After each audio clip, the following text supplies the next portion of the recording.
this is Coach Brian Hand with Denver Running Coach, and in this video I'm going to demonstrate mobility, stability, and strengthening exercises that you should incorporate early in your training program within the first 4 to 6 weeks to strengthen the core, hips, and improve stability in the pelvis, hips, as well as the feet to help you improve your running performance and help you minimize the risk of injury. Now, these exercises I recommend you perform immediately after your runs.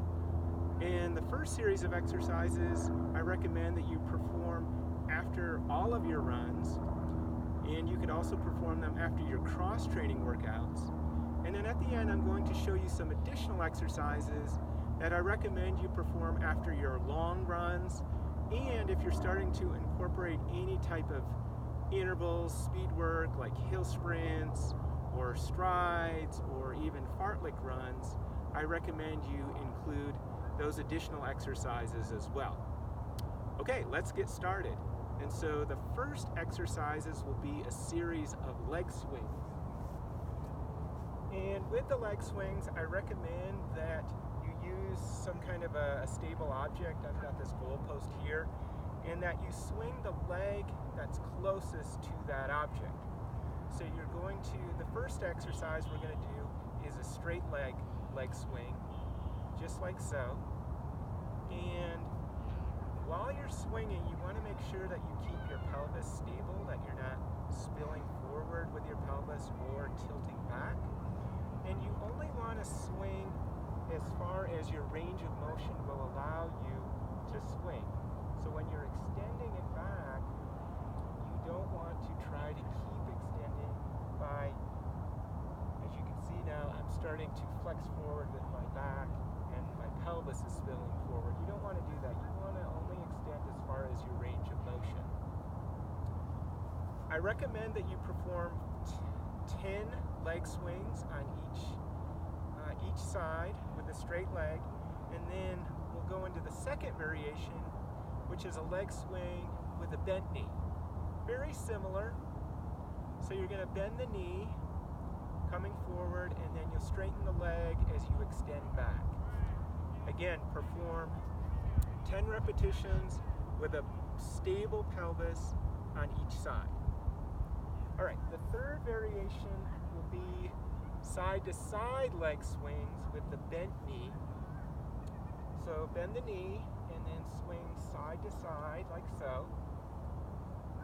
And with this exercise, you want to make sure that you're only swinging across the body and in what's called the frontal plane. So you're not twisting and turning like this. You just want to have a nice smooth motion across the body like so. Perform 10 repetitions for each leg, and then the fourth variation will be a side-to-side leg swing with a straight leg. And maybe I'll do like this just so you can see kind of what that looks like. I would face whatever stationary object you're holding on to do the swing, but for demonstration purposes, just to show you what that looks like, I'm going to hold it like so. Okay, next exercise that I recommend is a single leg stand. So what you'll do is you're going to stand on one leg, and then you're going to bring the other leg up like so that the thigh is approximately parallel with the ground. You're going to relax, and then you're going to hold that single leg stand. You could start out with 15 to 20 seconds, and then over time build to 30 seconds, even up to a minute. And then you'll do that for each leg. Okay, the next exercise will be planks, and there's 3 different types of planks. So the first plank exercise will be kind of the standard prone plank. And you can perform this either on your hands. I guess I don't even need this mat. You can perform this on your hands, like so, or on your elbows. And what you want to make sure that you're not doing is sagging the back, the lower back, or rounding. You just want to keep it stable in its neutral position. And then I recommend starting out holding for 20 seconds, 20 to 30 seconds, and then building that up over time. The next variation is a side plank. So you're going to get up on your side, the side of the foot and the forearm like so. You want to make sure you're not tilting down or back like that, that your body is in its normal or neutral alignment. And I recommend holding that position for 15 to 20 seconds. And to make it a little more challenging, you can raise your top arm like so. But if you feel that you're unstable at that point, just lower it, just rest it on top of the leg like so. Then you're going to flip over and do the same on the other side. The third variation is a supine plank. You're going to start out on your back. You're going to raise up on your heels and your forearms. Relax the head and neck. And I recommend starting out 10 to 15 seconds, holding this position, making sure you keep a stable pelvis. It's not tilting down like so. Okay, the next exercise will be clamshells. So with clamshells, we're going to be laying on our side like so. We're going to lengthen the spine, and then we're going to bend the knees, and then we're going to slowly raise and lower the top leg like so, like we're opening and closing a clam. And I recommend starting out with 10 to 15 repetitions on each side and a nice smooth and controlled motion. The next exercise will be quadrupeds. So quadrupeds are great for strengthening the lower back. So you're going to start in a tabletop position. And what you're going to do is you're going to alternate raising and lowering opposite arm and leg. Keep your head and neck relaxed. Look down in front of you while you're doing this. I recommend starting out with 5 to 10 repetitions on each side. The next exercise will be glute bridges with hip lifts. So for this exercise, what you're going to do is you're going to lay on your back, bend at the knees. You're going to clasp your hands overhead like so, and then you're going to use the glutes to raise up like so, and then slowly lower and continue, and I recommend you perform 10 repetitions. The next exercise is toe yoga, and I'm not going to demonstrate toe yoga in this video, but what you want to do is perform this barefoot, and I know that might be challenging or not even possible if you're doing these immediately after a run, which you should be doing. So you might do these later at home. But with toe yoga, what you're going to do is, while barefoot, you're going to spread your toes as much as you can, and then you're going to alternate raising and lowering first the small toes or the non-big toes on the left foot, and then the big toe on the left foot, big toe on the right, and non-big toes on the right. That will be one cycle, and then you should cycle through 10 times with that.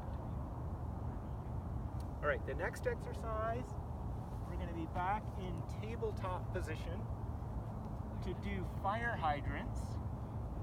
So with fire hydrants, you're going to raise the leg, the knee up, and ideally try to get as close to hip level as you can. Now you might not be able to do that early on because of limited hip mobility, but you'll just keep improving your mobility as you're consistent with these exercises. So start out with 5 to 10 repetitions on each side with the fire hydrants. To also improve your hip mobility, we're going to do hip or knee circles forward or clockwise in this case, and then counterclockwise. And again, I recommend starting out with 5 to 10 repetitions of those, each direction on each leg. The last exercise is single leg balance. So single leg balance is slightly different than the single leg stand in that what you're going to do is you're going to, the leg that you're not standing on, you're going to bring behind you, and you want to try to have the lower leg parallel with the ground, and then you're going to relax and hold that position, and you might want to start out with 15 to 20 seconds and then try to build that up to 30 seconds on each leg. Okay, so that concludes the basic exercises that I recommend you perform after all of your runs and cross-training workouts, again, immediately afterwards. So for longer runs and harder intense workouts, I recommend performing some additional exercises. And one of these exercises is monster walks. So with monster walks, it's most beneficial if you have, you're performing them with a resistance band, like what I have here. So I recommend you have the resistance band above your knees. And it's just taking me a second to tie that on there like so.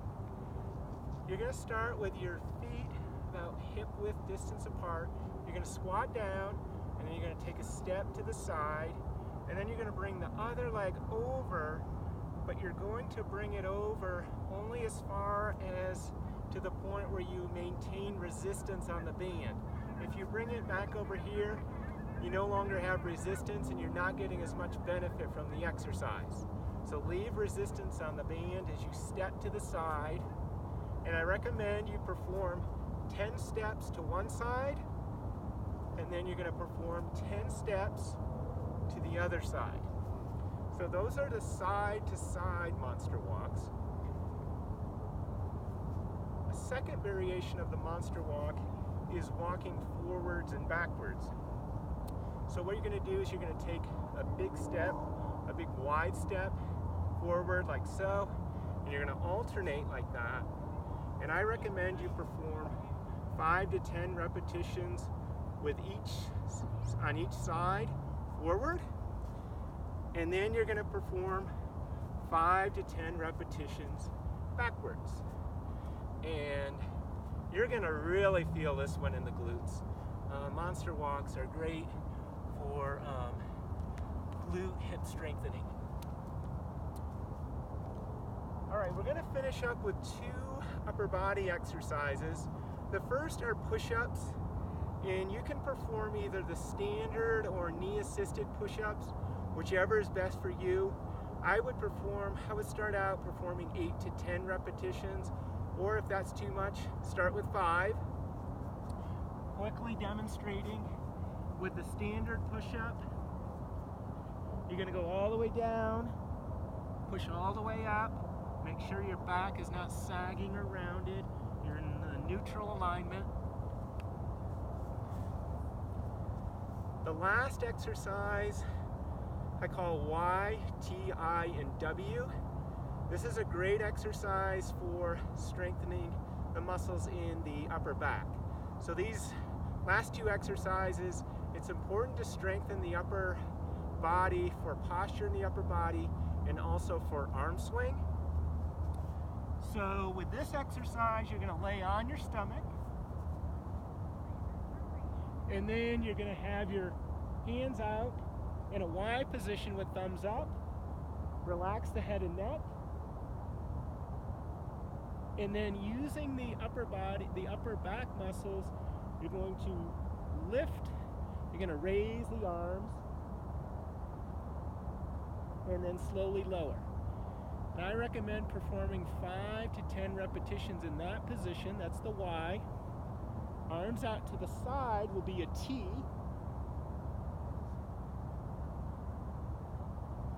Again, initiating with the upper back muscles. Down by the side will be an I. And keeping the thumbs up, using the upper back muscles. Last position is W. You'll have the palms facing down, bending at the elbows, and then raising and lowering like so. Okay, so that concludes what I refer to as the step 1 mobility, stability, and strengthening exercises. As I said earlier, you should perform these at least 4 to 6 weeks before moving on to step 2, which will be a little bit more challenging. And as I said, you should perform these immediately after your runs or cross-training workouts to get the most benefit.